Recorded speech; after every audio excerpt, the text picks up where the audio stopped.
what's our second main topic today? Well, Kyle writes in and says, hey, y'all. So the axe strikes again. I just saw an article on Wednesday stating that HBO Max is getting ready to purge 40 pieces of content, 20 of its Max originals. Why would WB toss Max originals that's already completed into the trash? And what other project could be next on the chopping block? All right. Thanks a lot for saying that in, man. And yeah, a whole bunch of more content is being removed from HBO Max. A bunch of it HBO Max original. Some of it is acquired licensed content and stuff like that. And listen, for a lot of people who don't know the inside of the business and how this all stuff works, it's a very reasonable question. Well, it's yours. Right. Why not just leave it there? What's the point? It's a completely rational question. What's the point of taking it and throwing it away?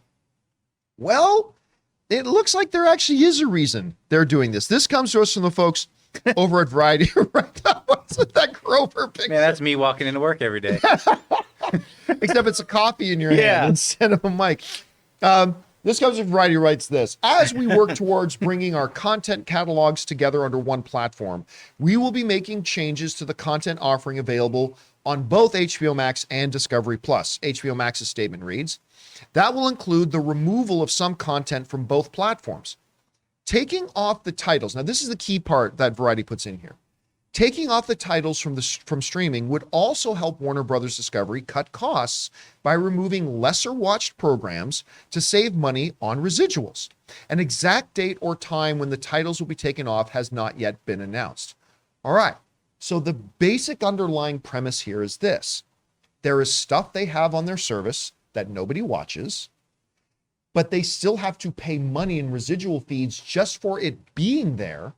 So one, it's a piece of content that's not making us any money, but two, it's a piece of content that is costing us money. And therefore they went, okay, we're going to remove it. Now, the other interesting thing about this is besides the fact that is going to stop them having to pay residuals on content that no longer sits on their streaming service, it opens up the possibilities that they can license some of this content out to other platforms. Mm-hmm. Now, that's not saying that they're going to do that, but it does open up the option that, hey, there may be other platforms that are starving for more content. This gives them something. What's interesting to me, though, Rob, is I went into the article and I looked at all the shows getting cut. I'm not going to lie, not one bit of exaggeration. I haven't heard of a single one of these things. Haven't heard of any of them. So things like The 12 Dates of Christmas, Aquaman, King of Atlantis. I mean, obviously I've heard of Aquaman. I've not heard of this.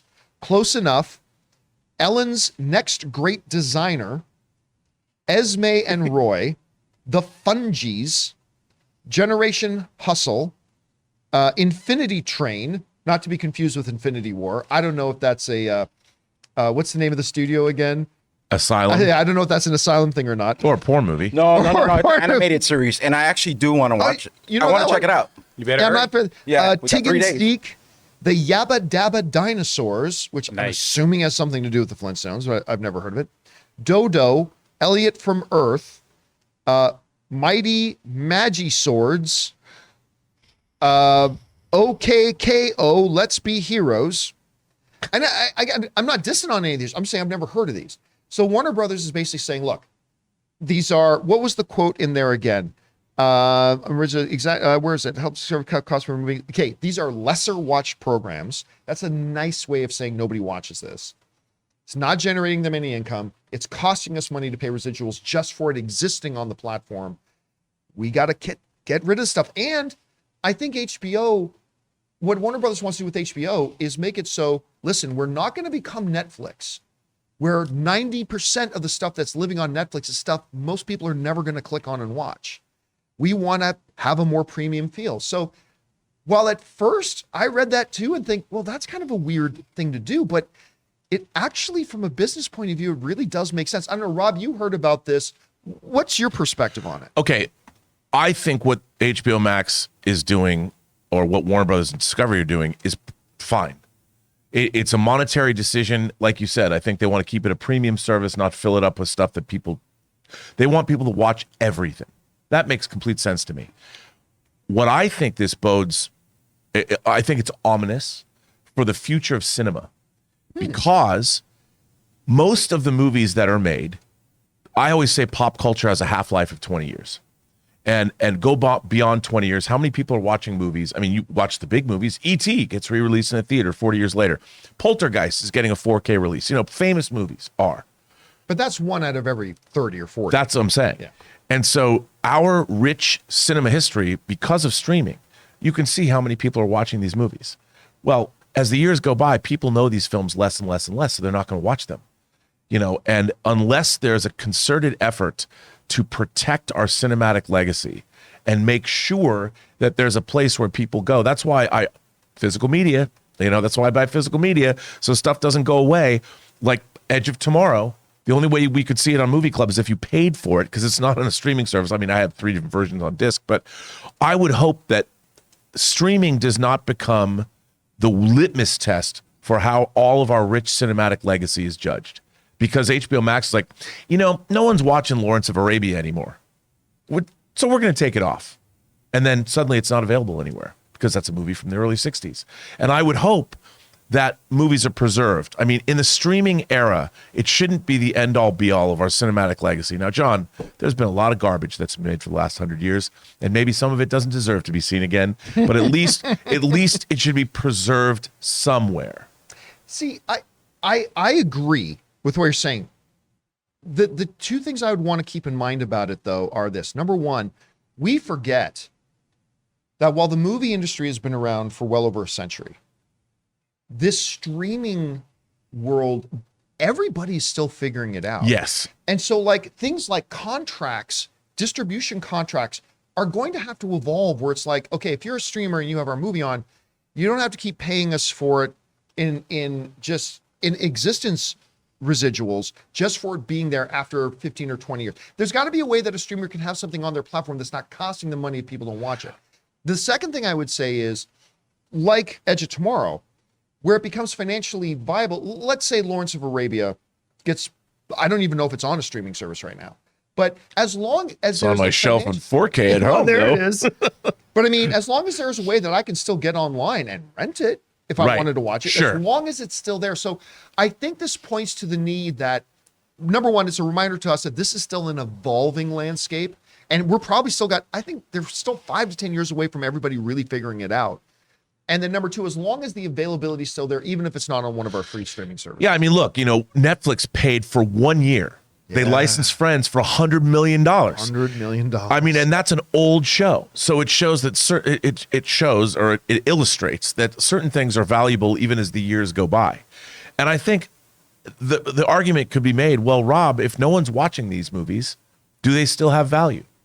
Why keep them at all? Why preserve the negative? Why do we have them in our vaults? Why are we paying to store them? And I get that. I understand that. But, that's a very sort of American way of thinking. Yeah, it's old. Let's get rid of it and build something As long as there's a way that if you wanted to pay for it, you could still watch it. Yeah, as long as it's preserved somewhere. But here's the other thing that the Variety article didn't mention that I still think is worth bringing up. Every streaming service, from Netflix to HBO, whatever, every month, there are literal YouTube channels that are just built on what is coming to Netflix this month and what is leaving Netflix this month. Yeah. What is coming to the big streamers this month and what is leaving. It's still a revolving door with a lot of services. So HBO Max has always had content come and go. Netflix always has content coming and going. It's just that some of the reasons for it are changing a little bit. Yes. And it's going to be really interesting to see how this evolves. For now, what do you think about this move? I'm not going to lie. I've never watched or heard of any of the things that were on the list that were gone. What do you think about the rationale? Could this be a sign of good things to come? Could it be something that if they're not careful of, like Rob's pointing out, of something negative if we don't keep our eyes on it? How do you guys feel about it? Jump down into the comment section below and leave your thoughts there.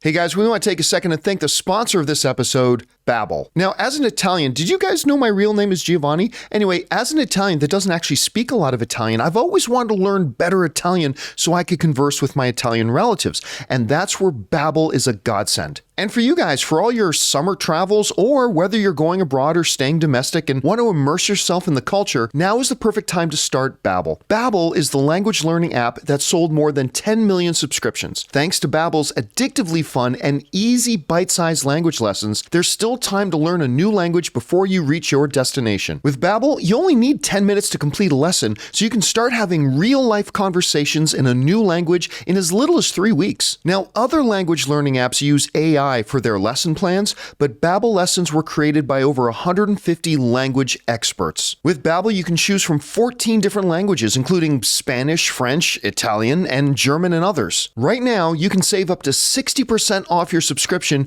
when you go to babbel.com/Campea. That's babbel.com/Campea for up to 60% off your subscription. Babbel, language for life.